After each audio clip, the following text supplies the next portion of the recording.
Well, it's Sunday afternoon, and I'm feeling a little bit hungover from last night, so I think it's the perfect time to make another video.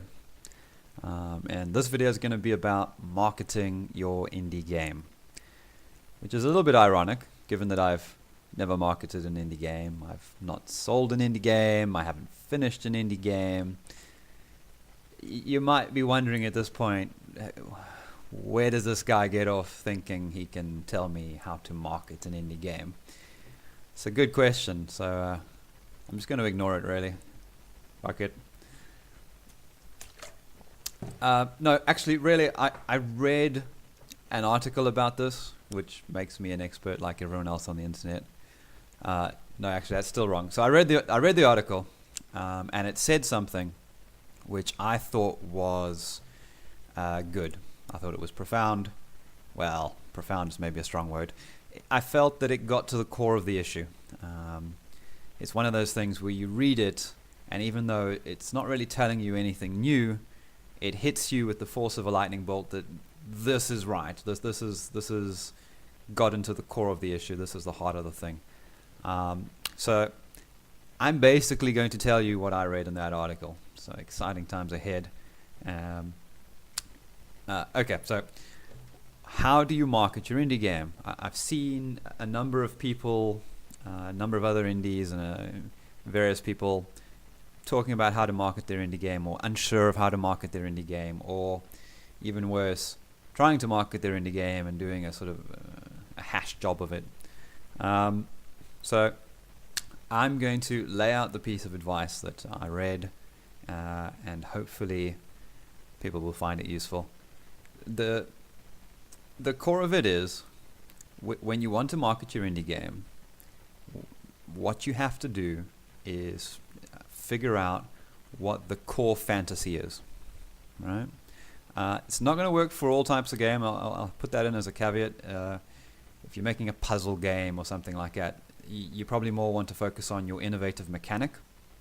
But for most games that you think of when you think of games, either in the AAA genre or even a lot of indie games, right?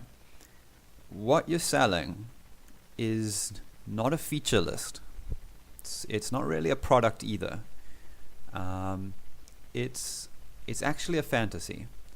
What you're offering people is a chance to experience something that they wouldn't otherwise experience. It's kind of why it's not kind of why, it's exactly why we read fiction or books a lot of books in general, movies, and why we play games in a lot of cases is it gives us a chance to experience a certain fantasy that we feel we want to experience, and this fantasy doesn't have to be a positive thing. I'm not saying fantasy as in your fantasies of getting rich and, scoring with lots of babes, if that's your thing. No, I mean a fantasy in the sense that something that you want to experience emotionally. Generally it's emotionally. It comes down to the emotions usually. And that can be even a negative thing. I mean, we watch sad movies for catharsis and for just a sense of experiencing a certain emotional connection, a certain experience we wouldn't otherwise feel. We go to horror movies to be scared. We actually enjoy the experience of being scared in a safe environment. Obviously, in the real world, you wouldn't want to be chased down a dark corridor by something with fangs and teeth, but it's fun to take a holiday, in a sense, into that fantasy, right? So games do that, and games are the most powerful medium for doing that. You can get it in books, you can get it from movies, but you're always one step removed, right? So you can read Game of Thrones and you can cheer along with Tyrion Lannister, and you can, you can feel afraid for the characters, but you're never there in the sense personally. You're never directly involved. And what games can offer, the best games can offer, is the feeling of actually being part of that fantasy. And I think that's sort of their universal appeal. That's why it's such a huge industry, and it's I think it's only going to get bigger. So coming back to marketing your game, what you want to do in your marketing, because marketing is really trying to convince people to give you their attention. It's not even trying to convince people to buy your game. It's just attention. You're living in a world where there are millions of things crying out for attention from people, and everyone has a very limited attention span. And you want them to stop and notice you. And it's incredibly difficult, especially since everyone's so busy. You're not only competing against other people, you've got to do it quickly. So the wrong way to do it is to start off by listing all the features of your game. As a game developer, that can be the stuff you're most proud of. That can be the place where you think you're the most competitive, and that's the thing that distinguishes your game. And you could be true, and in some cases you want to include that in the fantasy. But what you want to do first and foremost is establish the fantasy that you're offering people. And it's something very simple, like you're a space marine fighting hordes of aliens. It can be explore a fantasy world with limitless freedom. It can be ride a dragon. It can be an assassin, be a thief. It can be try to survive in a shattered post-apocalyptic world. These are the fantasies you sell people. You don't want to start off, like I said, with the feature list. You don't want to say, we've got a crafting system, and I've got these RPG stats, and I've got blah, blah, blah, blah, blah, blah. Especially if it's not an established genre, right? If you're making a game of which there are lots of other games, you can use a kind of shorthand to just kind of say, it's a shooter plus XYZ. Right? People will, when you just say shooter, they'll get the whole package, and it's a shorthand you can use. But especially if you're an indie and you're trying something a bit different, you might have a game that doesn't easily fit into different genres, or it may twist the conventions in some way that is interesting. But before you get into that, work out what the fantasy is and present that strongly to your audience. A good example is, does anyone remember the cover of Dungeon Keeper games? It had the Horned Reaper's face, and the little slogan underneath it just says, "Evil is good." And that's it. Right? It doesn't tell you a lot about the game, but it tells you the fantasy. The fantasy is being the bad guy. That is the fantasy. After that, you can explain how you give people that fantasy. You can explain that now you're going to construct dungeons and recruit creatures, and the creatures have relationships with each other and they don't get along, and heroes will enter your dungeons and then blah, blah, blah, blah, blah, blah, blah. Right? You have to ground that description in the established fantasy. Someone's got limited attention, they come to your site, tell me now why I want to find out more information. Not even why I want to play your game, why I want to bother clicking on any more links, why I want to watch your videos. I mean, I've got 10 things to do in my day. It's my lunch break. I've got a meeting after lunch. Tell me why I should watch your video. Tell me why I should care. Tell me why I should go to your Kickstarter page, whatever.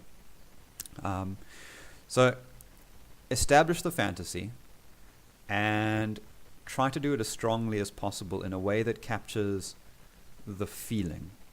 Another good example I saw was from Cryptic Comet, their game Solium Infernum, right? So you've got this picture of a demonic-looking dude. He's clearly quite scheming and malevolent, and just the name Solium Infernum, and underneath it is a quote from Paradise Lost. To reign is worth ambition. Right? That line. to reign is worth ambition. And in the poem, the full line is, to reign is worth ambition, but in hell, better to reign in hell than serve in heaven, if I remember correctly. And that line just captures the essence of the game. You don't even really know what the game is about at that point, but you've got sort of Latin sounding title, Solium Infernum, you've got malevolent demon guy, and you've got this phrase, to reign is worth ambition. Right there it tells you it's not an action game, right? It tells you it's about conniving and politics and being the ruler and the evil ruler and stabbing other people in the back, right? And then when you play, when you see the feature list, that is what the game is about, and he can describe how he will give you the opportunity to experience that fantasy. But when you market your game, the most important thing you do is that opening, that initial punch, where you just you show the fantasy, right? You don't give a lot of details, but you sell the person on the fact that they want that fantasy, right? Later on, you can tell them how you're going to offer that fantasy, but first, sell them something they already want, right? I already want to try to be a ruler of hell. I might not have known it before I came to your site and saw your image or your little catchphrase or the title. I mean, it can be anything, okay?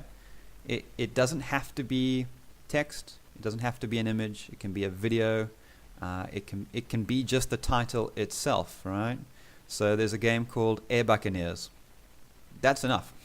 That's it. You know what the game's about. It's pirates and airships. You can figure out just from the title that can be all you need. If you've got a less clear name, you might have to have a little logo with it, or maybe a little paragraph. But so long as you're not writing multiple paragraphs, so long as there's just a sort of little punchy packet of information that I can look at and get it. For my own efforts, pardon me, I'm hoping that street sorcery sort of captures the essence. It's gangsters meets magic. It's urban fantasy. It's gritty battles in the back alleys of a city. I've got some more imagery and things like that planned, and I will elaborate on that, but I will start off by trying to create just an image that captures a sort of dark urban fantasy. And there's some pictures of things like John Constantine and stuff like that I've seen that do it very well. And just you get the idea that it's both the streets, like the mean streets of the city, that kind of noir thing, but it's got a fantasy element to it. And if you can convey that, if you can give just the fantasy of it, that's the hook on someone's attention. That's how you market it. After that, if you've convinced someone that they want it, they will go and search. They will make the effort. All right? Then you can put menus with lore about your world and lists of mechanics and gameplay videos and your developer diaries and stuff like that. But the first thing people should see is something that establishes the fantasy. At least that's what the article said, and I agree with. So keep it in mind when you're marketing your indie game or the mainstream generally has this down pretty well. I don't think they need to watch this video for advice, but for my fellow indies, I thought it's worth keeping in mind. Thank you.